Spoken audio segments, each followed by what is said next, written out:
मूलिपर्यन्तं गुरूणामाकृतिं स्मरेत्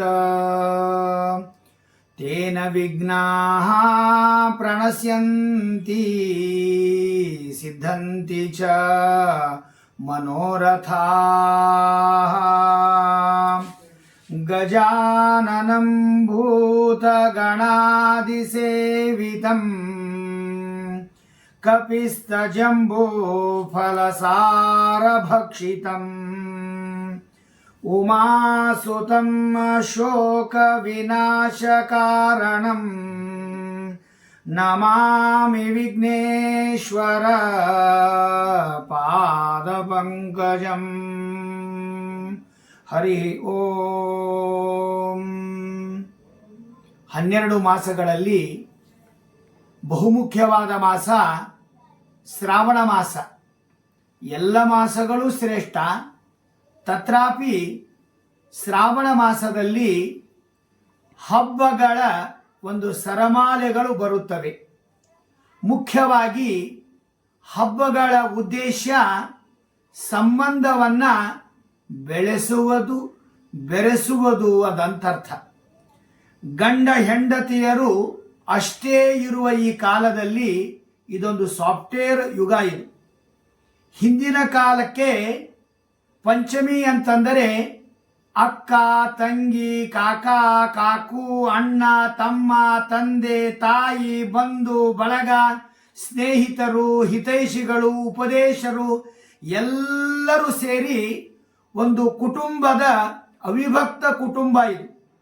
ಇದನ್ನು ಪ್ರೀತಿ ಬಾಂಧವ್ಯ ಬೆಸೆಯುವುದೇ ನಾಗರ ಪಂಚಮಿಯ ಮುಖ್ಯ ಉದ್ದೇಶ. ಶ್ರಾವಣ ಮಾಸ ಅಂದರೆ ಶ್ರವಣ ಮಾಸ ಅಂತ ಅರ್ಥ. ಕೇಳುವ ಮಾಸ ಇದು. ದೇವರ ಪೂಜೆ ಮಾಡುವ ಮಾಸ, ದೇವರ ಜಪವನ್ನ ಮಾಡುವ ಮಾಸ, ದೇವರ ಸ್ತೋತ್ರವನ್ನ ಹೇಳಿ ಪುರಾಣಗಳ ಹಿನ್ನೆಲೆಗಳ ಅರ್ಥವನ್ನ ತಿಳಿದು ಎಲ್ಲರಿಗೂ ಒಳ್ಳೆಯದಾಗಲಿ ಎಂಬ ತಿಳಿಸಿಕೊಡುವ ಹಬ್ಬವೇ ನಾಗರ ಪಂಚಮಿಯ ಹಬ್ಬ ಅಥವಾ ಶ್ರಾವಣ ಮಾಸದ ಹಬ್ಬ ಅಂತ ಈ ರೀತಿಯಾಗಿ ಕರೀತಾ ಇದ್ದಾರೆ. ಈಗ ಪ್ರಕೃತವಾಗಿ ನಾಗರ ಚೌತಿ ಮತ್ತು ನಾಗರ ಪಂಚಮಿಯ ವಿಶೇಷ ಏನು ಅಂತ ಸ್ವಲ್ಪ ನಾವು ತಿಳಿದುಕೊಳ್ಳಬೇಕಾಗಿದೆ. ಈ ನಾಗರ ಪಂಚಮಿ ಅಂದರೆ ಮಣ್ಣಿನ ಹಬ್ಬ. ಭಾರತ ದೇಶದಲ್ಲಿ ನಾಗರ ಹಾವನ್ನ ಒಂದು ವಿಶೇಷವಾಗಿ ಭಾರತದ ಜನ್ಮ ಭೂಮಿಯಾದ ಮಣ್ಣಿನಿಂದ ಒಂದು ನಾಗಪ್ಪನನ್ನ ಮಾಡಿ, 2 ನಾಗಪ್ಪನನ್ನಾಗಿ ಮಾಡಿ ಅದಕ್ಕೆ ಪೂಜೆ ಮಾಡಿ ಅದನ್ನು ಆರಾಧನೆ ಮಾಡಿ ಜಗತ್ತಿಗೆ ಒಳ್ಳೆಯದಾಗಲಿ, ಕಷ್ಟಾನಿಷ್ಟಗಳನ್ನು ಪರಿಹಾರ ಮಾಡಿ ಇಷ್ಟಾರ್ಥವನ್ನು ಕೊಡು ಅಂತ ಪ್ರಾರ್ಥನೆ ಮಾಡಿಕೊಳ್ಳುವ ಶ್ರಾವಣ ಮಾಸದ ಮೊದಲನೆಯ ಹಬ್ಬ ಇದು ನಾಗರ ಪಂಚಮಿಯ ಹಬ್ಬದ ಮೂಲ ಉದ್ದೇಶ. ನಾಗರ ಚೌತಿ ಪಂಚಮಿಯ ವಿಶೇಷ ಅಂತಂದರೆ ಭಂಡಾರ ಒಡೆಯೋದು ಅಂತ ಅರ್ಥ.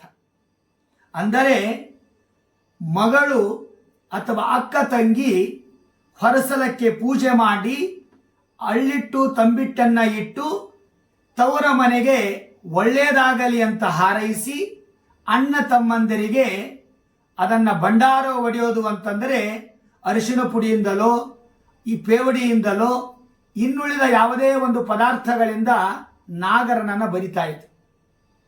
ಅಂದರೆ ಬೆನ್ನಿನ ಹುರುಳೆ ನಾಗರದ ಆಕಾರವಾಗಿದೆ.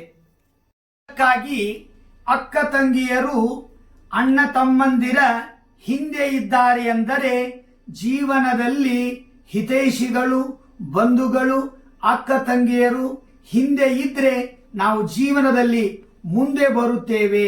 ಅದಕ್ಕಾಗಿ ನಮ್ಮ ಮುಂದೆ ಬರಲಿಕ್ಕೆ ಹೆಣ್ಣು ಮಕ್ಕಳನ್ನ ಆದರಿಸಿ ಗೌರವಿಸಿ ನಮ್ಮ ಭಾರತ ದೇಶದಲ್ಲಿ ಜನ್ಮ ಕೊಟ್ಟ ಭೂಮಿ ತಾಯಿ ಹೆಣ್ಣು, ನಮಗೆ ಜನ್ಮ ಕೊಟ್ಟ ತಾಯಿ ಹೆಣ್ಣು. ಅದಕ್ಕಾಗಿ ಅಷ್ಟೇ ಅಲ್ಲ, ಜನ್ಮ ಮಾತಾ ಹೆಣ್ಣು. ಅದಕ್ಕಾಗಿ ಅಕ್ಕ ತಂಗಿಯರಿಗೆ ನಾವು ವಿಶೇಷವಾಗಿ ಸ್ಥಾನಮಾನವನ್ನ ಕೊಡುವ ಹಬ್ಬವೇ ಇದು ನಾಗರ ಚೌತಿ. ಅದಕ್ಕಾಗಿ ನಾಗರ ಚೌತಿಯ ದಿವಸ ಎಲ್ಲ ಹೆಣ್ಣು ಮಕ್ಕಳು ಒಂದಾಗಿ ಚಂದಾಗಿ ಅಂದಾಗಿ ಆ ನಾಗರ ಪೂಜೆಯನ್ನ ಮಾಡತಾ ಸೊಗಸಾದ ಹಾಡುಗಳಿಂದ ಮಂತ್ರಗಳಿಂದ ಎಲ್ಲರೂ ಸೇರಿ ಭಕ್ತಿ ಭಾವದಿಂದ ಆ ನಾಗರ ದೇವತೆಗೆ ನಾವು ಪೂಜೆ ಮಾಡುತ್ತಾರೆ. ಯಾಕಂದ್ರೆ ನಮ್ಮ ಮನೆತನವೂ ಮುಂದೆ ಬರಲಿ, ತವರ ಮನೆತನವೂ ಮುಂದೆ ಬರಲಿ ಎಂಬತಕ್ಕಂಥದ್ದು ಅರ್ಥ. ನಾಗರ ಚೌತಿಯ ದಿವಸ ಹಸಿಯ ಪದಾರ್ಥವನ್ನು ನೈವೇದ್ಯ ಕೊಡುವುದುಂಟು. ಯಾಕಂದ್ರೆ ನಮ್ಮ ನಾಗರಿಗೆ ಕರದದ್ದು ಎಣ್ಣೆ ಖಾರ ಅದು ಯಾವುದೂ ಆಗೋದಿಲ್ಲ. ಯಾಕಂದ್ರೆ ಅಗ್ನಿ ಇದ್ರೆ ನಾಗಪ್ಪ ಇರೋದಿಲ್ಲ. ಅದಕ್ಕಾಗಿ ನಾಗರನ್ನ ಹೊರಗೆ ಹಾಕಲಿಕ್ಕೆ ಬೆಂಕಿ ಹಚ್ತಾರೆ, ಅದು ಭಯಗೊಂಡು ಹೊರಗೆ ಹೋಗ್ತದೆ. ಅದಕ್ಕಾಗಿ ನಾಗರಿಗೆ ಅಗ್ನಿ ಅಂದರೆ ಭಯ. ಅದಕ್ಕಾಗಿ ನಾಗರಿಗೆ ಇಷ್ಟವಾದ ಪದಾರ್ಥ ಹಸಿಯ ಪದಾರ್ಥ. ಅದಕ್ಕಾಗಿ ಹಸಿಯ ಹಾಲನ್ನು ಇಡುವುದಾಗಲಿ ಅಥವಾ ಉಡುಪಿಯ ಕಡೆ ಎಳಿನೀರಿನಿಂದ ಹಾಲನ್ನ ಎರಿತಾರೆ. ಅದೇ ರೀತಿಯಾಗಿ ನಮ್ಮ ಉತ್ತರ ಕರ್ನಾಟಕದಲ್ಲಿ ಅರಳಿಟ್ಟು ತಂಬಿಟ್ಟಿನಿಂದ ಆ ದೇವರಿಗೆ ನೈವೇದ್ಯ ಮಾಡುತ್ತಾರೆ. ಇದರ ಉದ್ದೇಶ ಹಸಿ ಪದಾರ್ಥವನ್ನ ಕೊಡುವ ಉದ್ದೇಶ ಎಣ್ಣೆಯನ್ನ ಬಹಳ ತಿನ್ನಬೇಡ್ರಿ, ಕರದದ್ದನ್ನ ಬಹಳ ತಿನ್ನಬೇಡ್ರಿ. ಆಯುಷ್ಯವಂತರಾಗಬೇಕಾದರೆ, ವಿದ್ಯಾವಂತರಾಗಬೇಕಾದರೆ, ಮಕ್ಕಳು ಅತ್ಯಂತ ಮುಂದಿನ ಒಳ್ಳೆಯ ಸ್ಥಾನಮಾನಕ್ಕೆ ನಾವು ಹೋಗಬೇಕಾದರೆ ಕಲಿಯುಗದಲ್ಲಿ ಕರದದ್ದು ಹುರಿದದ್ದು ಬೇಯಿಸಿದ್ದು ತಿನ್ರಿ, ಸ್ವಲ್ಪ ತಿನ್ರಿ, ಬಹಳ ತಿನ್ನಬೇಡ್ರಿ ಅಂತ ಇದು ನಾಗರ ಪಂಚಮಿಯ ಆದೇಶ, ಉಪದೇಶ, ಸಂದೇಶ.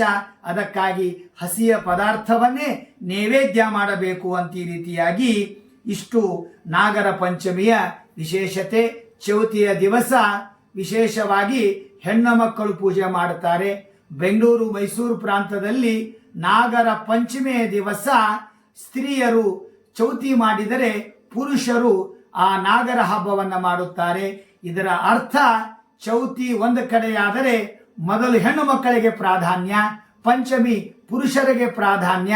ಅದಕ್ಕಾಗಿ ನಾವುಗಳು ಸೇರಿ ಅತ್ಯಂತ ಭಕ್ತಿ ಭಾವದಿಂದ ಶ್ರಾವಣ ಮಾಸದ ಮಣ್ಣಿನ ಹಬ್ಬ ಅದು ನಾಗರ ಹಬ್ಬ, ನಾಗರ ಚೌತಿ ನಮ್ಮೆಲ್ಲರಿಗೂ ಕೂಡ ಆ ನಾಗದೇವತೆ ಅಂತರ್ಗತನಾದ ಅನಂತ ಪದ್ಮನಾಭ ಎಲ್ಲರಿಗೂ ಕೂಡ ಆಯುಷ್ಯ, ಆರೋಗ್ಯ, ಯಶಸ್ಸು, ಕೀರ್ತಿ, ನಾಗರ ಎಲ್ಲ ದೇವತೆಗಳು ಅನುಗ್ರಹ ಮಾಡಲಿ ಎಂಬುದಾಗಿ 11 ವಿಧವಾದ ನಾಗರ ಒಂದು ಪೂಜೆ.